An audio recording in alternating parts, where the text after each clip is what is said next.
Namaskar. I'm Harpreet Kaur and I welcome you all to our live and interactive session. You are watching us on PME Vidya channels number 6 to 12 and also on our YouTube channel NCERT Official. Well, this is a special series. Yes, this is our online training program, a 5-day, 5-hour training program where each day from Monday to Friday between 4 to 5 p.m. we dedicate 1 hour to the training sessions, and this week we are conducting a training program under the umbrella theme of mental and physical well-being in the era of cyberspace. Well, we all know that we are living in digital age where we have a screen time, where we have our presence in the cyberspace, and how it is actually affecting our health, our mental health, emotional health, physical health.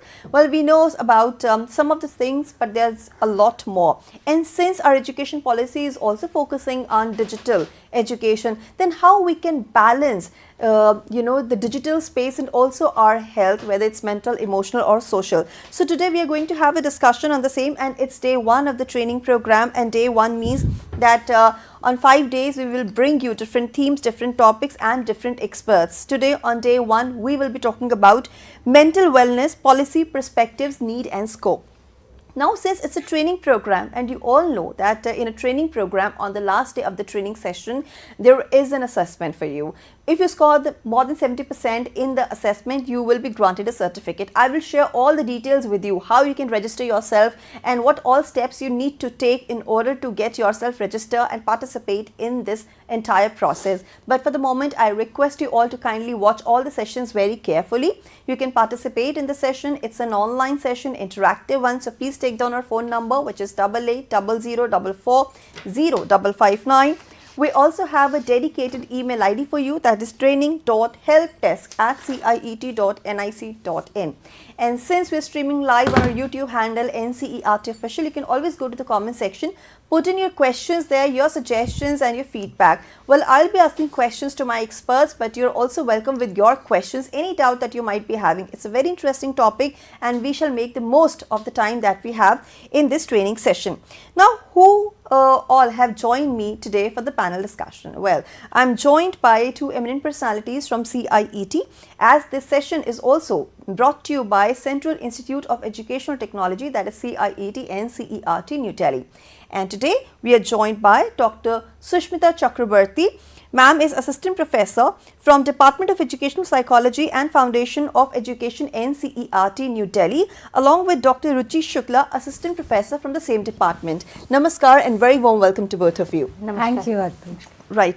So, ma'am, we are in this very interesting, training program starting from today, and as you know, today is day 1, and we will be focusing on mental wellness. There are so many policies and perspectives in place that talk about it. So, before I directly ask questions that I have lined up for you, I want either of you to just give us a brief overview of what exactly we are going to learn in today's session. What is going to be the takeaway? Either of you, ma'am. If you could just share a brief.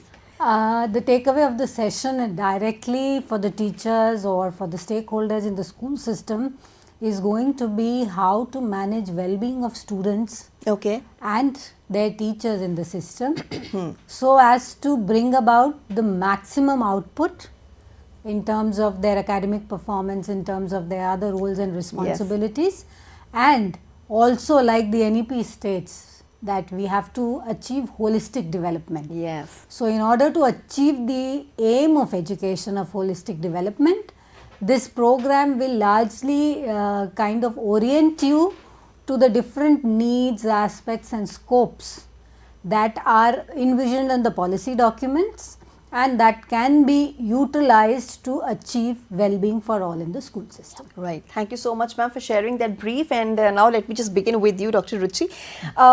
We are these days talking about mental health, mental well-being in a very big way, not just in terms of societal norms, but also in the field of education. Now I just want to ask you, since we're talking about, with the perspective of students and in the context of education, I want to ask you, why is mental wellness or mental well-being considered so crucial for students? Well, like we say that a healthy mind rests in a healthy body. Yes. Similarly, for a healthy mind to exist, a healthy body is not always enough. It is the starting point, it is an important aspect, but there have to be very targeted interventions or support system that the mind requires in order to have a complete sense of well-being, which is both physical, like the title of the program suggests, which is both physical and mental.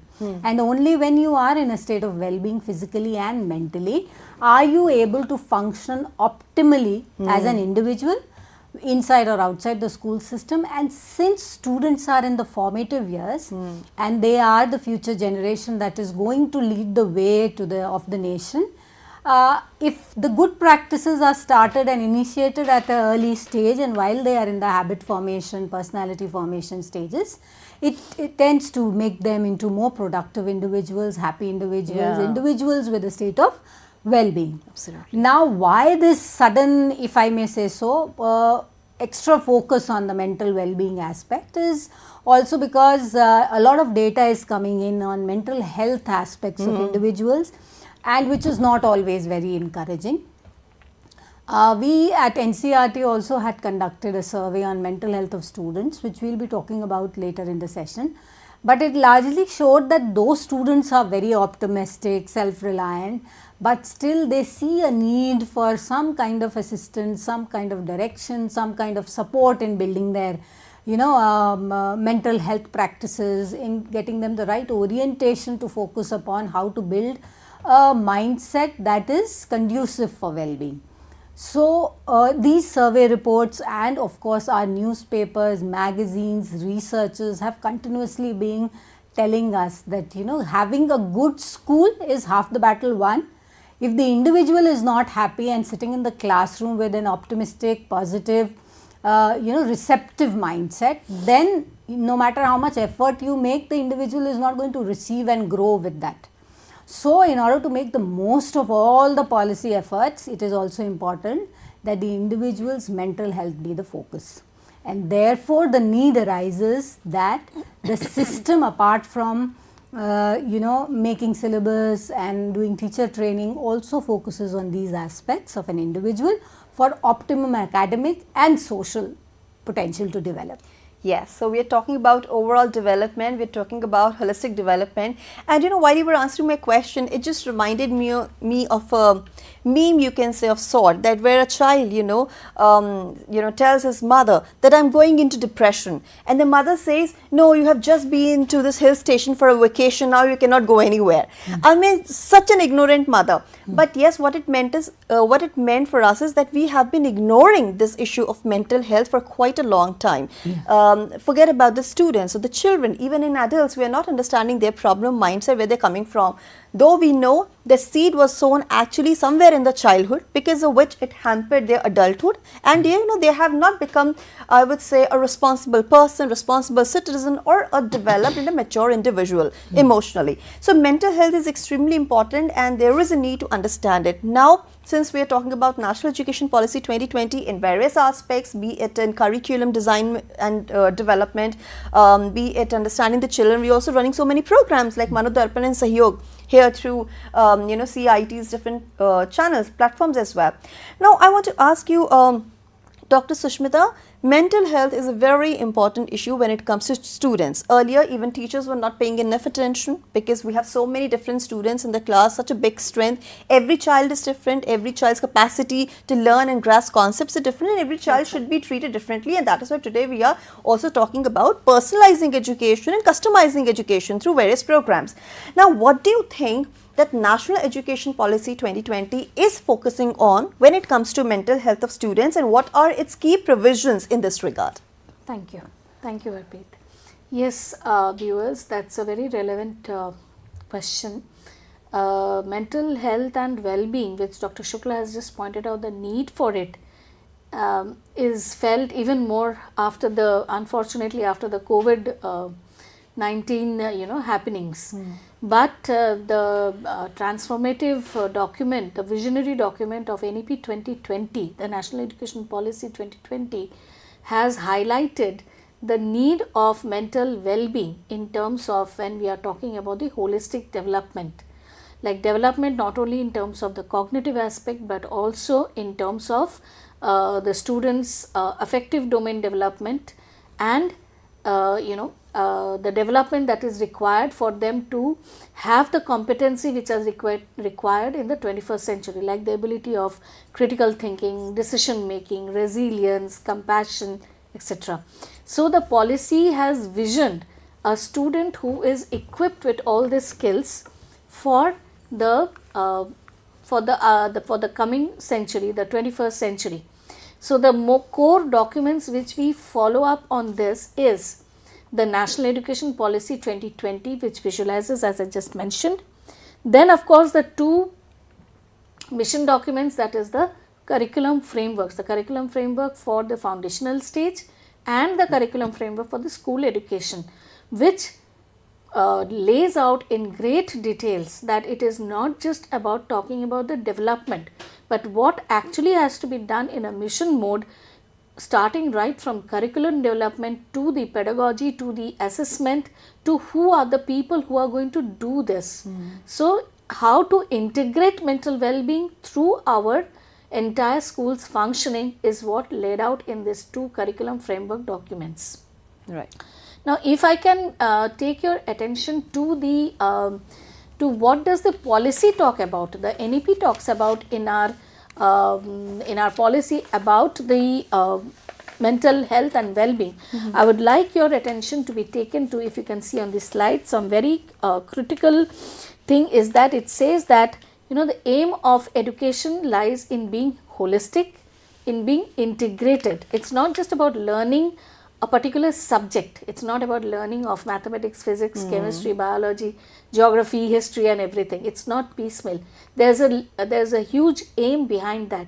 Learning from each of this discipline is for the holistic development of the individual, which includes the cognitive, the knowledge that is being derived from each of these disciplines, but along with them also the affective domain, which is primarily the emotional domain, as well as the psychomotor, and these two has to go simultaneously along with the cognitive progress that is happening.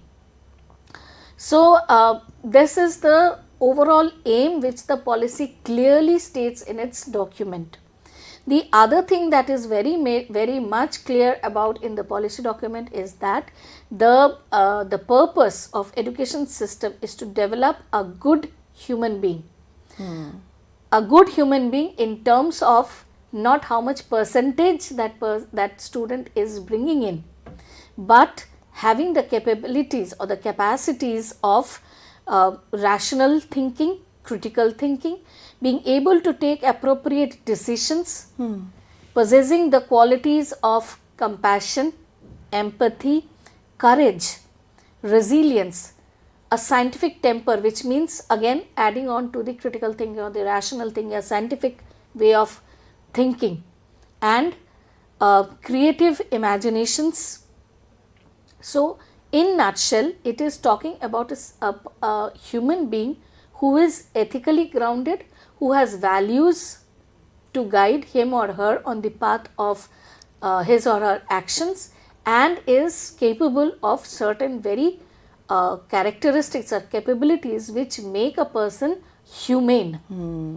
So this is what the purpose of our education system has to be, and therefore each of the disciplines which the students are learning must be integrated in such a way that these qualities develop in the students, and thus where mental well-being again is getting into the picture. Now the policy also clearly lays out that for all this to happen, the teacher is at the focus of our system.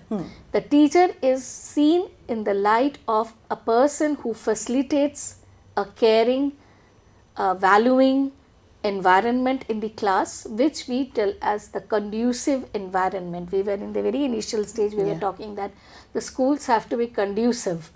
So a teacher is the one who actually leads the class, leads a group of students in the class to know-how of how the environment, maybe in that small society of the classroom, can be conducive, can be such where each and every individual, whether it's 40 student or 70 student, feel that they are valued, they are respected, they are cared for, and they are accepted the way they are.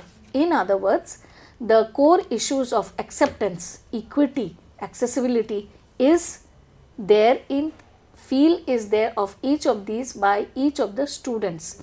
So, if you can see now again on this slide as we put it, the very much clearly written in the policy and the different paragraphs that a student will not be able to learn if one point, which is for the physical, if they are not well nourished, and two, if their mental well-being is not being taken care of. If I am feeling unwell in terms of that, I am not feeling good. Abhi Harpreet ji ne ek example diya ki I am feeling depressed. I just had a fight with my best friend, and now I am in the class and learning, listening to a class of say maps. So I wouldn't be able to put it in with my full concentration, because half of my mind would be disturbed about the fact that I just had a fight with my best friend, and all the concerns that were there for that fight and how it can be resolved or what is happening would be taking a lot of my attention. So mental well-being is also related to how I am feeling, what I am feeling like, what are the causes of that feeling, and how it can be solved, how it can be sorted out. So this is where the policy clearly mentions that we have to take care of both the things. Secondly, the policy talks about that the optimal learning that we all aim for can happen when the mental well-being has been taken care of. And it also goes on to say that students will have to talk about will have to be told about fitness, physical fitness, mental fitness, also talk about good health, talk about how important is the relationships, the psychosocial relationships that they have for their with themselves and with others. With others, it includes not only their age mates, the peer group, but also with their adults around them, the juniors around them, and how build up a complete self, if we can say, in this whole journey that they are having as learners. The third thing which the policy core talks about for mental well-being is that the teacher is at the basis of every development or every facet of development, and therefore training is a very important aspect that has to be focused upon. It talks clearly about capacity building not only of the teachers but of other stakeholders also, who have to communicate, who have to collaborate with each other to bring in this environment of well-being, mental well-being khas karke in the classroom, in the school environment. So in nutshell, if we can talk about that, these are the certain aspects that the policy, the education policy, National Education Policy 2020 is highlighting upon. And if we go through the document, through the different pages of the document, we will see that there are different terminologies which have been used to highlight mental well-being, to highlight the importance and significance of mental well-being. Also, while talking about how it can be integrated in different ways, whether it is in the curriculum development, whether it is in the pedagogy, whether it is in the assessment, whether it is in the capacity building. So in different ways, the terms has been used for mental well-being. I think I can request Dr. Shukla to share with you what are these different terminologies that are used. If one moves across the entire terrain of the National Education Policy 2020, the NCF for foundational stage and the NCF for school education, one would realize that certain terms have time and again been mentioned in the documents, and these terms focus on building compassion, building empathy, building citizenship, building 21st century skills amongst the students. They also talk about the teacher, the administrator, the counselor and the social worker becoming party, coming as a team to build a caring environment in the school. An environment that is conducive for both physical and mental growth.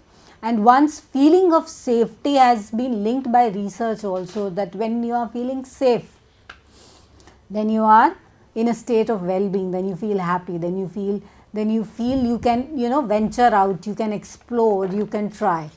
And these feelings, when nurtured in a school system, are bound to create individuals who are more forthcoming, who have more abilities of problem solving, decision making, good communication skills, and end up having good academic grades also.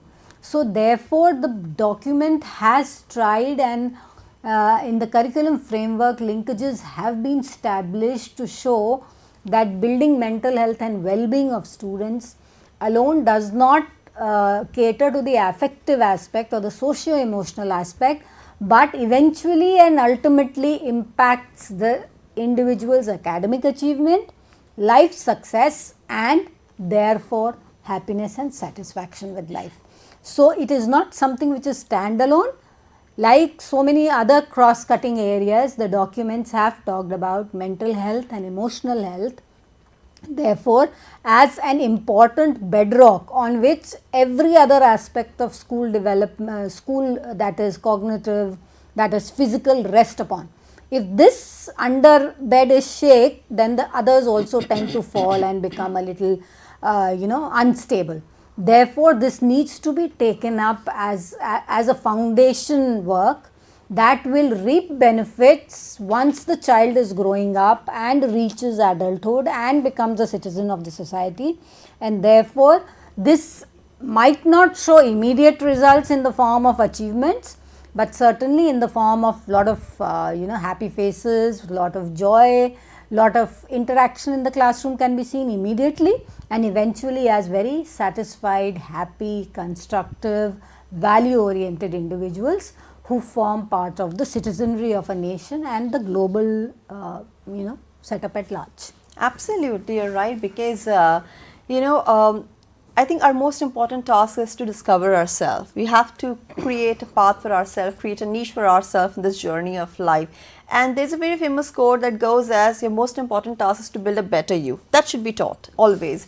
We always keep on stressing on completing the school curriculum, that this has come into the examination, so prepare for this and become this and that. But nobody teaches us to become a good human being, a better version of what we are today, and we have to improve, keep on improving and scaling new height in terms of being an ambitious person, a well-developed person, a mature person, an emotionally responsible person.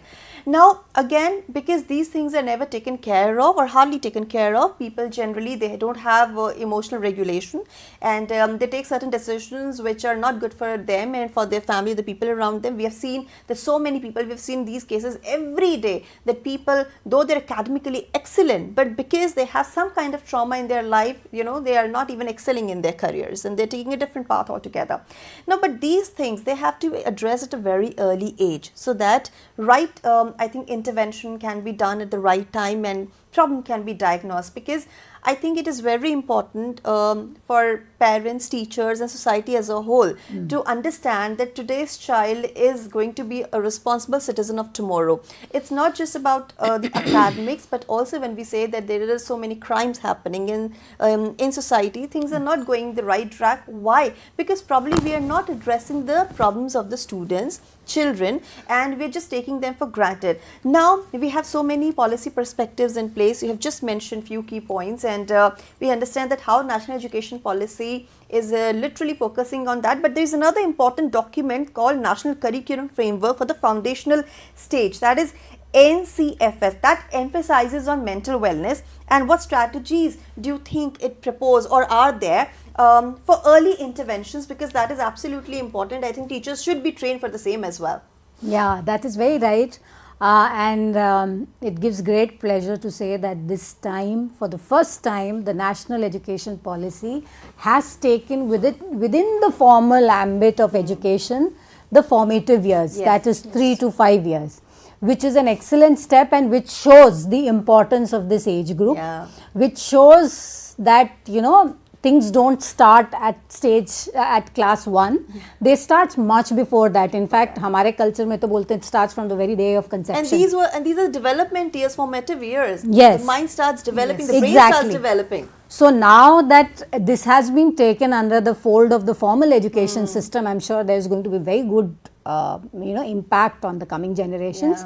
And taking from what you said, that problems are increasing, students are seen to be very bright cognitively, but when it comes to social dealings, when it comes to social skills, they seem to have a lack of skill.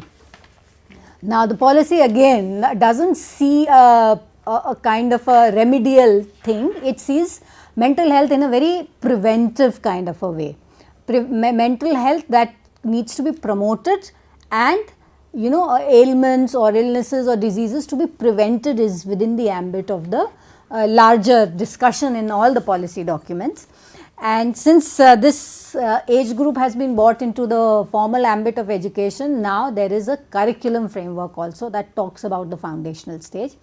And in that curriculum framework itself, if I may show you, or it very clearly states that the socio-emotional development does not only improve the cognitive aspects or the emotional aspects, but it lends you with lot of resilience, and it promotes constructive social engagement. So not just a cognition that is able to answer questions, that is able to deal with things very effectively, but also a person who has emotional intelligence, who is able to bounce back from the situations in which he is put in, because life is not a straight trajectory. Like an ECG machine, it keeps going up and down, and you have to keep adjusting, keep coping with the stresses that are placed on you every now and then. So therefore at the foundational stage, the framework clearly states that आपको सिर्फ cognitive पे काम नहीं करना है, you have to also include affective aspects, not because they are to be included, but also because they are important. And because at this stage, if a child, if you would go into developmental psychology, one would clearly understand that there is a lot of emotional development also that happens, and the child learns emotional regulation during these stages. और अगर इस समय emotional regulation doesn't happen in the right direction, you learn to be expressing your emotions not in the very positive way, then that kind of takes on and sets the stage for the later life events. So it is important that at this stage itself, these measures, these preventive aspects are taken into account, and while schooling the child in the Balvatikas, the Anganwadis, you take account of these aspects so that the child, when entering the formal education system at higher levels, is able to be more productive, be more happy, be a good peer, be a good student, and later on, as I said, a good citizen. The foundational stage curriculum has also, if I may request the slide back on the screen, has also pointed that it is necessary for well-being, it is necessary for building empathy towards others, and it is necessary to lower the stress levels in individuals, and eventually that all would lead to bigger, better academic success. Because the more happy, content, satisfied and able you are in managing your emotions, life situations and stresses, the likelihood of you performing, dealing with things in life and doing well academically and socially tend to increase. Right. So our foundational stage curriculum also has established this linkage and has stressed on taking account of these aspects. Of course, I totally agree, because when we talk about a child who's blooming into a responsible citizen or emotionally balanced adult, I mean, we're also talking about the child who is confident in his or her own skin, who knows how to set boundaries, who knows when to identify the right and the wrong things happening to him or her. And that only happens when you train your child like that. Like we give certain trainings to our children when they are kids. Similarly, we have to train them how to balance your emotions and how to look at different situations. Like we have there's a very beautiful concept that we have introduced off late. It's called Jadui Pitara or Jadui Pitara. We have props. We're teaching them so many different concepts. You making use of the props or the toys that they use in their everyday life. I mean, that is how you relate things. Like when you want a child to study math, science, you're just focusing on completing the curriculum. You're not, I would say forming any connection or using the concepts as their real-time application stuff, You're not establishing any relationship between multiplication and its real-time use, or probability or its real-time use. I think it is very important to make sure that during the formative years or during these growing up years, it is important to learn that child is a well-rounded personality, he or she has his or her own world, and you need to enter that world with a lot of sensitivity, and you have to address certain issues. Now, Dr. Sushmita, we are talking about this document, very important one, that is National Curriculum Framework for School Education. I want to ask you, what are the insights that it provides on mental wellness in schools? Because schools also have a very big responsibility. A child is spending most of his time in schools interacting with peers and teachers. So what is the responsibility of school, and how school are playing this role effectively or non-effectively? What do you think? Yeah. Initially, I'll just say one thing is that whether the child as a learner is in the foundational stage or in the teenage growing up stage, in the adult stage, ladder of learning from preparatory to middle to secondary and then out of school. Whatever their stage of education, as they are progressing in their biological age, their way of processing the information that they are getting from their surrounding development is continuously evolving. Right. So even the child and Balvatika is processing whatever emotions that they are getting, inside them. They play with certain things, that has an emotion happening. They see a parent fighting, that has an emotion. They they form new friends, and old friends move away and new friends join. So that also has certain emotions. So as they move from the primary stages to the little bit of a higher stage, and then to the senior most stage, which comes under the school education curriculum framework, this processing of different cognitive as well as the emotional aspects continue and probably gets more refined. The things which were earlier happening more subtle ways, now comes a stage during the school education journey where the students start becoming more reflective. They are able to identify. So when we say that, in fact, if you can see on the screen, it is very clearly said that the socio-emotional development through emotional and personality development. So during the late childhood and adolescent stage, which is the stage that we are covering during the middle stage and the senior and the secondary stage, both the stage 1 and stage 2, there is the time when the students, because of various physiological changes that are happening within them, the new spiral, neural spirals, networks that are forming, they are able to recognize themselves as an individual. True. And they are getting consciously aware of that. Before also that is there. They know that the person is a individual, unique person, but now becomes more apparent to them. And as well as along with it, what happens is, as our developmental psychology different theories talk about, is that their cognitive awareness becomes more broadened. They also question about their own selves. There is a conflict as to defining who they are, and in that everything comes in as to know why I am feeling in this particular way. If there is a conflict, if there is certain situation where it demands that I take a decision, what should be the decision that I take?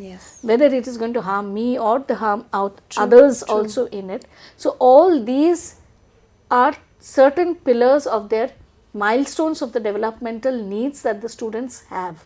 And in all this, the peer definitely is a very big stakeholder of the students, as well as we cannot say that first, second or third like that, but equally important is the role of the parents, family members and teachers. The primary two stakeholders, adult stakeholders, who play a significant role, continue to play a significant role, is the parents and the teachers. So, but of course, the role of peers in this particular age group becomes a little more important.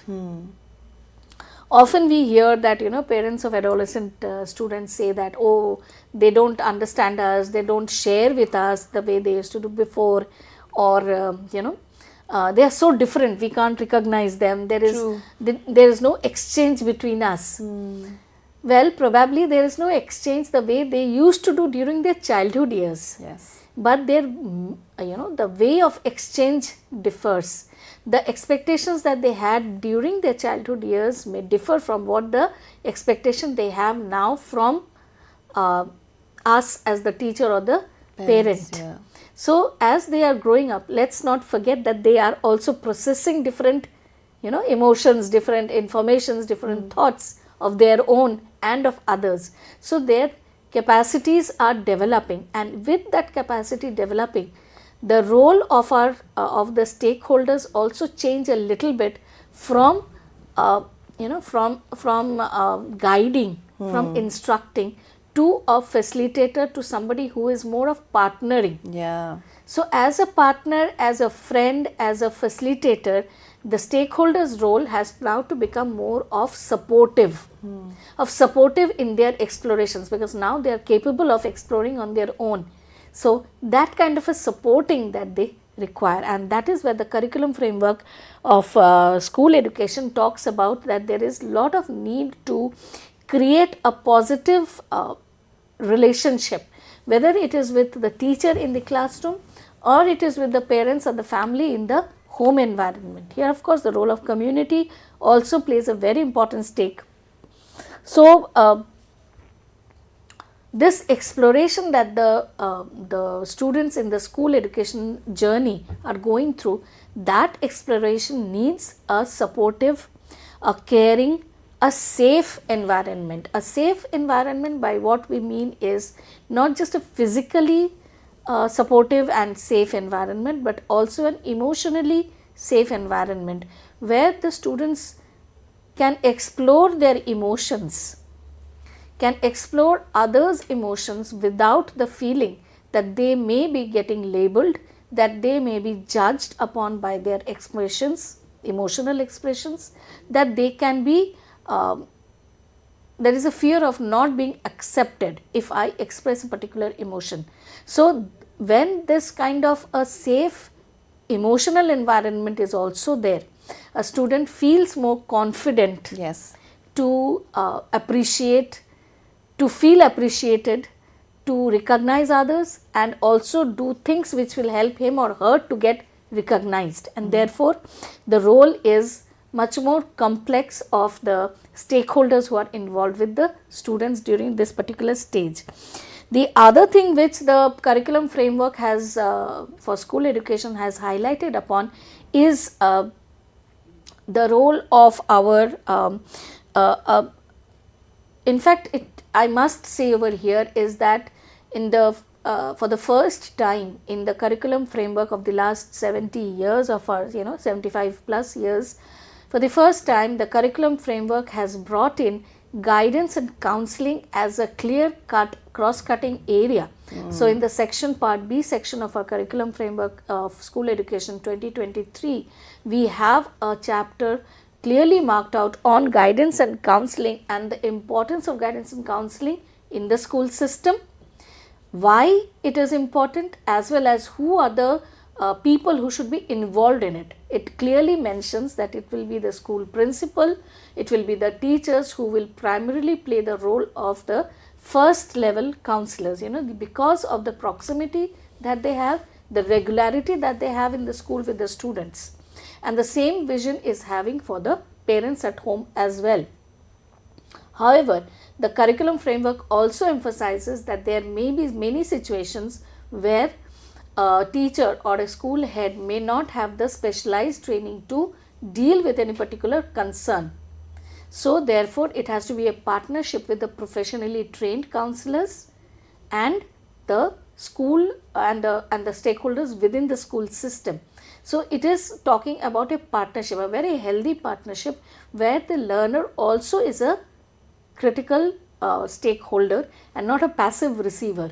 So it is a beautiful amalgamation that the curriculum framework mentions, that for mental well-being, which is so much necessary, we have to have partnerships where each and every member of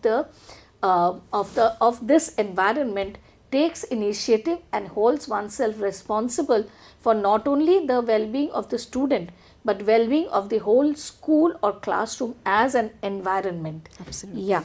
So, as I mentioned, the teachers and principals will also play an equally important role in promoting, in strengthening the mental well-being aspect of the students. Yes, that is now has become an integral part of teachers' education and training. And as far as the family is concerned, they say when you and your child's shoe size becomes one, you know, that's the time when you must provide a safer space to your child to become vulnerable and to come across with his or her thoughts, and you must become friends rather than just being parents or guides. I think that should be something which should always exist, and as we say, we human beings keep on evolving. We human beings have this tendency actually, you know, to evolve as time changes, and parents should understand that, society must understand that. Now, it is also important, you know, that we understand the phase that we are in, and given that National Education Policy 2020 identifies mental health as a key priority, there are certain initiatives that have been implemented to support students' psychological well-being, you know, across schools, and of course it's a message to the society as well. So this is my common question to both the panelists, and Dr. Ruchi, let's start with you. What's your take on that? Yes, realizing the importance of the mental health and well-being aspect for school students, the government has made several initiatives, and they have strengthened the infrastructure that helps students and younger age group people in getting formal help, in getting trained people to listen to them. So, in the line of such initiatives, there has been a new initiative which has come from the Ministry of Education, and it is known as the Manodarpan initiative. And the Ministry of Education had launched this initiative in the year 2020. This was right after the initial first phase of the pandemic, when the lockdown was showing to have you know, effects on people's well-being, their mental health. There was loneliness, and there was fear, and there was a state of panic. So the government did initiate these initiatives, and what we at NCERT have been taking forward is the Manodarpan initiative, which was the ministry's initiative, and there is a cell that is housed here in NCERT in our department, that is the Manodarpan cell. And there are several things that this initiative has been doing since 2020 for school education, for all stakeholders of the school education, and this also comes in the under the Atmanirbhar Bharat Abhiyan of the Honorable Prime Minister of India. The large objective of this initiative was to provide support during that time of the pandemic. You know, students were taking online classes, and teachers were taking online classes, and both parties were very new to this forum. So there was added stress, and there was a little bit of anxiety about future and how these online classes are going to, you know, eventually result in academic learning and success and exams. And given all that, this initiative had at its core as its objective that they are going to deal with the initiative is going to deal with the psychosocial issues, the issues of COVID-19, the online education of all stakeholders related to the school system. Now, there are a lot of activities that we do under the initiative, of which Dr. Chakraborty would share with us. Yes. Yeah, thank you, Dr. Shukla.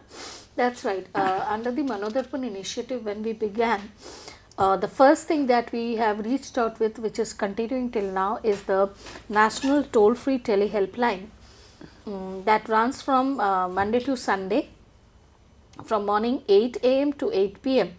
and it is on the telehelpline. We have trained counselors who reach out to the students or the callers who are on this telehelpline. The helpline number is 844-844-06832. If you continue to view our channels on PM Vidya, you will find this number being often flashed.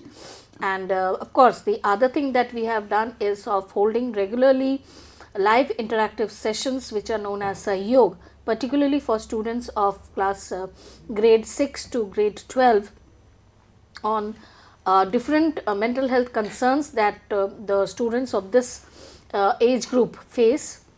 The other thing that we have is every Friday we hold another webinar series called the Paricharcha, in which mental health experts, educators, teacher educators, school administrators hold a panel discussion to discuss the strategies, the conceptual need, and what are the concerns that are there of a particular mental health concern.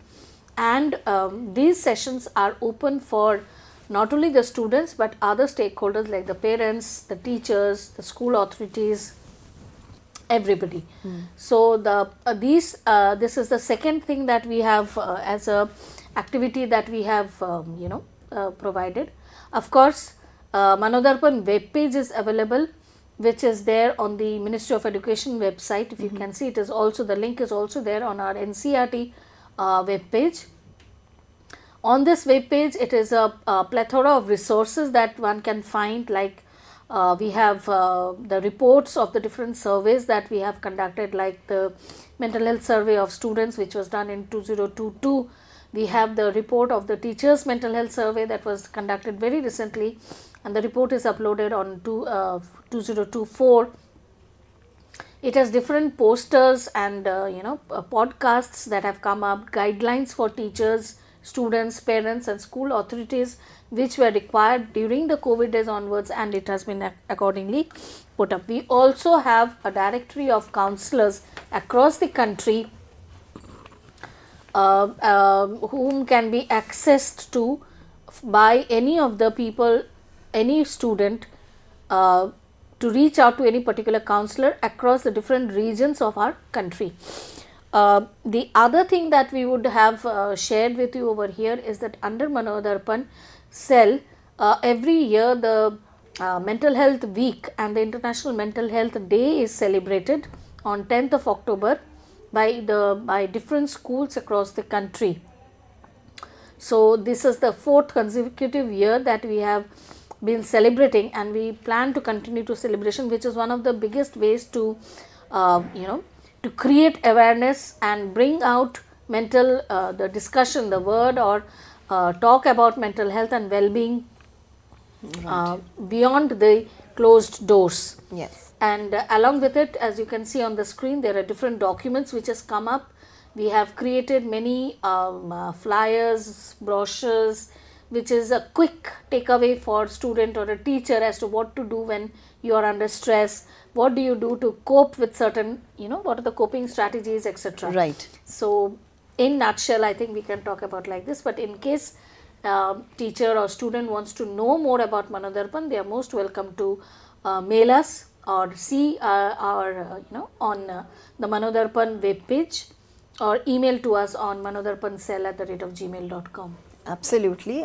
Thank you for that information, and in the days to come we'll talk more about mental and physical well-being, because that is the umbrella theme of this entire training program, mental and physical well-being in the era of cyberspace. And today on day 1 we talked about mental wellness, policy perspectives, need and scope. And for this wonderful informative discussion, I must thank both my experts, Dr. Ruchi and Dr. Sushmita. Thank you so much for your time and for your contribution to the session. Thank you. And now it's time for me to give you the most important information. In the beginning, I mentioned it's a training program, which means there is going to be an assessment by the end of day 5. So I'm sharing the details with you now. As you see on the screen, it is our website, ciet.ncert.gov.in, from where you can fetch the entire information. You just need to go to the activities section and click on the workshop and training option, scroll down, and you can watch this activity of online training on mental and physical well-being in the era of cyberspace. When you will click on that, you will find this entire write-up about this online training program, why we are having it, what are its objectives and who all can participate. You can go through this this article, and here is the entire schedule. Today on day 1, as I mentioned, we talked about mental wellness, policy perspectives, need and scope. Tomorrow on day 2, we will be talking about screen time, impact and management. Quite an interesting session, because a lot of things are happening because of increased screen time, whether it's the physical problems, physical ailments, or the mental problem.